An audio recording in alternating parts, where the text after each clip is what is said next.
This question is for the Deputy Prime Minister and the Shadow Treasurer.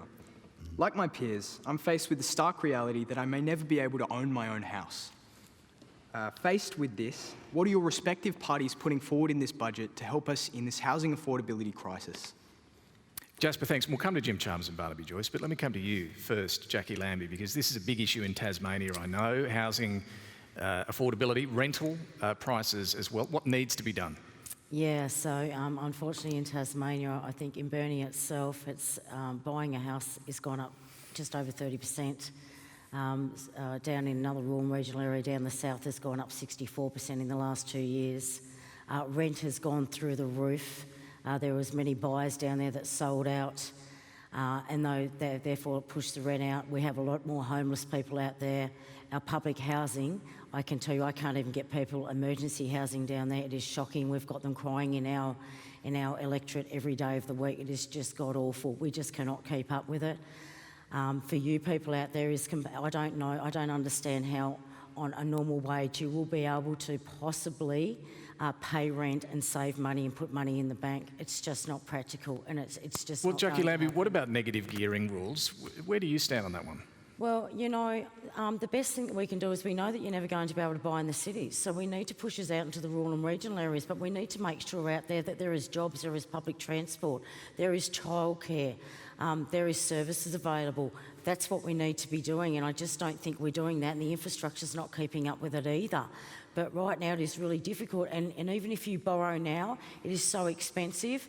We've got no idea. I'm sure Mr Kelly's probably got more idea than what I have. I cringe to think what interest rates are going to look like in 3 or 4 years' time. I'm not an economist, but if you go and borrow money now, or you go and get a loan for 500,000 or 600,000, that's if you can buy a house for that. Those interest rates go up by a couple of percent.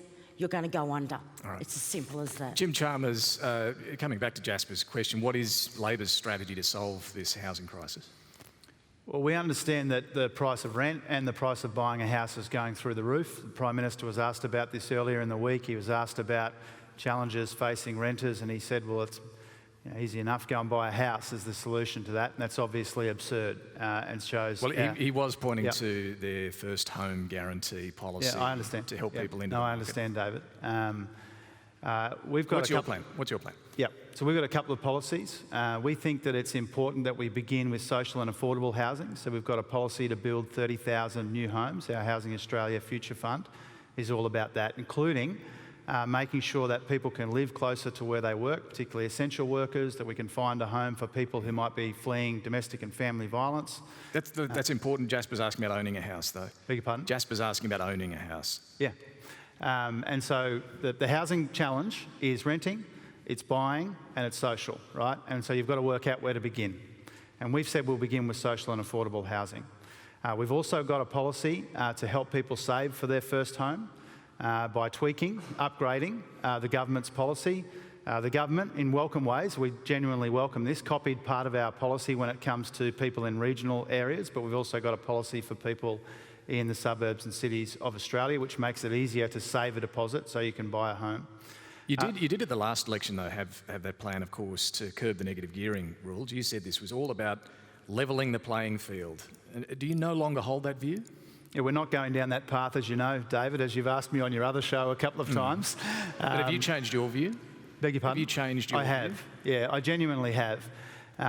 We don't intend to change the negative gearing rules. We do intend to build a heap of social and affordable housing. We do intend to make it easier to save for a home, and we'll have more policy on this too in the election campaign. All right, Barnaby Joyce, what's the plan to help someone like Jasper own a home one day? Well, for the people who are doing it really tough, for homelessness, in that area, and I used to work for St Vincent de Paul, we've got about $5.5 billion in the forwards that we're trying to obviously target on that. Then the next step up is we do believe that the greatest form of security is a house, and so it's saying to a single mother, if you can come up with 2.5%, I understand many times that's incredibly difficult, we'll underwrite the deposit to 10%.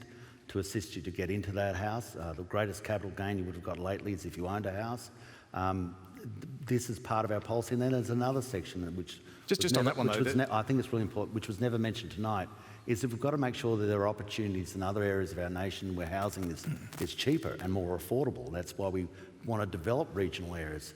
And you have to also work hand in glove with both local government and state government. They've all got a role in this. On the first home guarantee, which you reference, it allows single parents to only have a 2% deposit. 2.5. Yeah. 2.5. Would you recommend someone, given what Jacqui Lambie was saying about interest rates in the next few years, would you recommend someone buy a home with a 2.5% deposit? I know a lot of people who have, and I would obviously ask them about where their circumstances are going into the future. I'm an accountant. I've done that numerous times. You'd have to look at the circumstances they're in, the debt they're taking. You've got to be careful, in other words. What their forward cash flow position is like. And it's just like how you do a budget. You've got to know what you're earning, and you've got to know what you're spending, and that's how you make prudent decisions. Yeah, the stark reality is this: you can't get a tradie for the next 2 years. Okay, shipping's going through the roof, materials are costing more. Even if you try and putting money away now, if you think you're in reach of building a house now, you give it another 3 or 4 years on the trajectory we're in, good luck to you. You're never going to, you're owning an Aussie house, your dream of doing that has gone out the window. You're just never going to do it. You can't pay rent and save. Okay, you just can't do that. We all know that. Well, not on minimum wages. It's just unrealistic. Well, I disagree with that. First house I bought cost me $67,000. Now, Jesus, Barnaby, I don't know what planet you're on, but you're looking at $600,000 now, and that's on a good day, fair income. It's good news, everybody, because Barnaby bought a cheap house a long time ago. Your life's sweet. made. what I think I'm explaining is we have to acknowledge, and I know it's that people don't want to, but in areas of regional Australia, housing is a lot cheaper. Well, yeah. We've got to make sure the opportunity arrives where those cheaper houses are. Jasper, does that give you much help, do you think? I just intended to say that since then, Barnaby, the government has pumped the housing market to the point where that's a completely unrealistic goal, especially for somebody like me. And whilst I do agree with you that the lower levels of housing are essential, if you want that market to grow, you need early buyers like me and my thousands of peers around the nation. If I go back to that same town now, you can still buy a house for about $200,000. All right, well, let's move to our final question tonight. Werris Creek. Werris Creek, there you go. Is there any jobs there? Is there any manufacturing left there? Okay. Well, Thanks. Well, it's funny you ask that because we are doing that, and we've had a big... Is it there now, or are you doing that? Which one? It's there now. There? It's there now, okay. It's there now. We've got a major distribution hub, Crawfords. We've upgraded Poly Dam. We're actually building the economy of New England and the economy of Werris Creek.